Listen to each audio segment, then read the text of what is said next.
नमस्कार दोस्तों, मेरठ वाणी में आपका स्वागत है। दोस्तों, मेरठ का इतिहास गौरवशाली है। मेरठ में कई ऐसी ऐतिहासिक इमारतें हैं जिनकी अपनी कहानियां हैं। आज के वीडियो में हम आपको एक ऐसी ही ऐतिहासिक इमारत यानी शाही जामा मस्जिद के बारे में बताने जा रहे हैं जो करीब 1000 साल पुरानी बताई जाती है।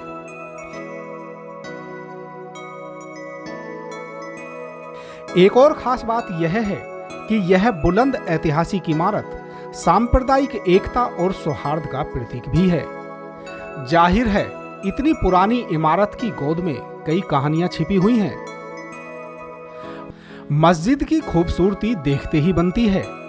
मस्जिद के बाहर की दीवारें लाल पत्थर की हैं, जो कि एक किले की दीवार की तरह दूर से दिखाई देता है। मस्जिद में ऊपर 3 ऊंचे गुंबद और 2 ऊंची मीनारें भी हैं। मस्जिद के इतिहास के बारे में जब हमने शहर काजी से बात की तो उन्होंने शाही जामा मस्जिद के इतिहास के बारे में हमें विस्तार से बताया। ये हिंदुस्तान की जो सबसे पुरानी मस्जिदें हैं उनमें से एक मस्जिद ये है। ये मस्जिद इस लिहाज से बड़ी अहमियत रखती है कि दिल्ली सल्तनत के ज़माने में शमसुद्दीन इल्तुतमिश के बेटे और रज़िया सुल्ताना के भाई नासिरुद्दीन महमूद जब दिल्ली के तख़्त पर बैठे और उन्होंने हिंदुस्तान की बागडोर संभाली, तो उसके बाद उन्होंने मेरठ को भी फतह किया था और मेरठ में उन्होंने एक जामा मस्जिद बनाने का ख्याल जाहिर किया और उसके बाद उनके हुक्म से, नासिरुद्दीन महमूद के हुक्म से ये जामा मस्जिद बनाई गई।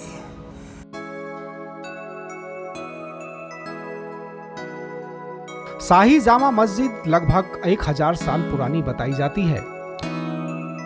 कहा जाता है कि सन 1019 ईस्वी में महमूद गजनबी मेरठ से होकर गुजरा था, तब उसके सेनापति ने इस मस्जिद को बनाने की शुरुआत की थी।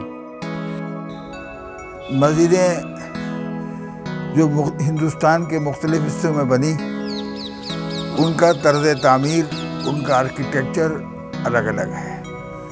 मुग़लों से पहले जो मस्जिदें बनी हैं वो सेंट्रल एशिया यानी बुखारा और समरकंद में जिस तरह मस्जिदें बनती थीं, उस मस्जिद का जो अंदरूनी हिस्सा होता था उसके ऊपर एक गुंबद बनाया जाता था और वो गुंबद इस तरह होता था कि जैसे कि हम एक बहुत बड़े प्याले को उल्टा करके रख दें। तो इस तरह उसकी कोई गर्दन, जैसे मुग़लों के ज़माने के अंदर जो दिल्ली की जामा मस्जिद या ताजमहल के गुंबद हैं, उनके अंदर गुंबद जो हैं वो उसकी एक गर्दन भी होती है और ज़रा वो पतले होते हैं, सुराहीदार होते हैं। लेकिन दिल्ली सल्तनत के ज़माने में जो मस्जिदें बनी दिल्ली में या मेरठ में, तो ये उन मस्जिदों में से है। इसके 3 गुंबद हैं जो बहुत ऊंचे ऊंचे हैं और इसकी खुसूसियत ये है कि सख्त गर्मियों में भी गुंबदों के अंदर जब हम बैठकर नमाज़ पढ़ते हैं तो बहुत ठंड महसूस होती है। यहाँ एसी वगैरह लगाने की भी ज़रूरत पेश नहीं आती। शाही जामा मस्जिद मेरठ के कोतवाली क्षेत्र में स्थित है। मेरठ का कोतवाली क्षेत्र मेरठ शहर का सबसे ऊंचाई वाला इलाका कहा जाता है। कहा यह भी जाता है कि यहाँ कभी पहले मैदानव का महल हुआ करता था, जो बाद में एक टीला बन गया था। उसी टीले पर इस शाही जामा मस्जिद का निर्माण हुआ है। कई बार ऐसा हुआ कि चूंकि ये शहर के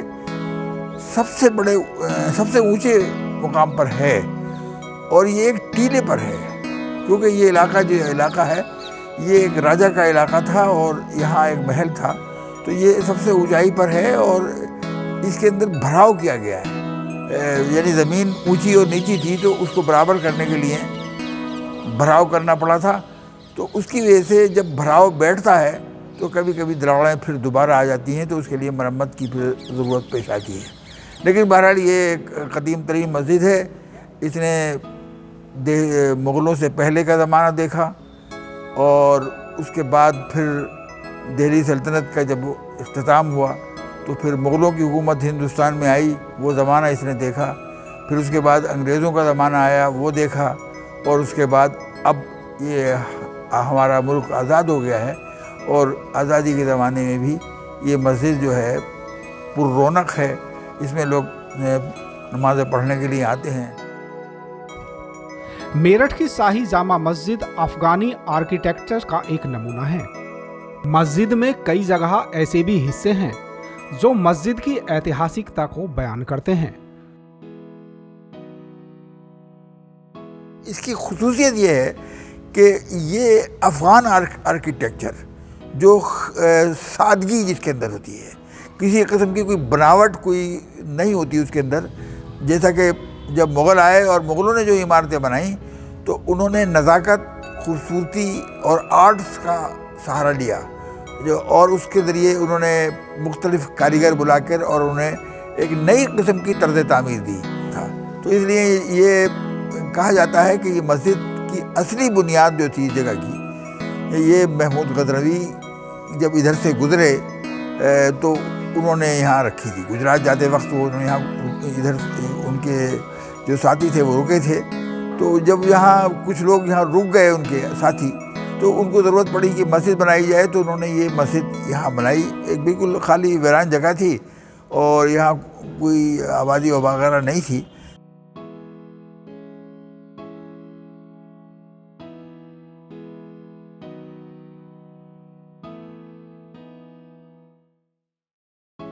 शहर काजी ने हमें बताया कि मस्जिद की 2 मीनारें हैं। इन मीनारों की खासियत यह है कि इन मीनारों पर चढ़ने के बाद पूरा शहर नजर आता है। इस नजारे को देखने के लिए हम भी मीनार की तंग गलियों से ऊपर चढ़कर पहुंचे और उसके बाद मेरठ की खूबसूरती किस तरह दिखाई दी, आप भी कैमरे की नजर से देखिए।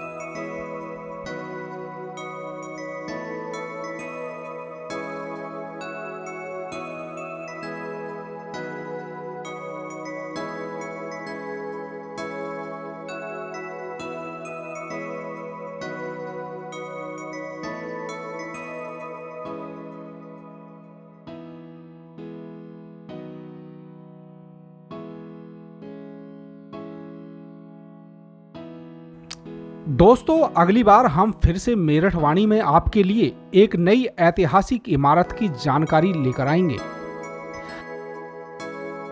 आपको वीडियो अच्छी लगी है तो वीडियो को लाइक करें और हमारे सभी अपडेट पाने के लिए चैनल को सब्सक्राइब भी कीजिए।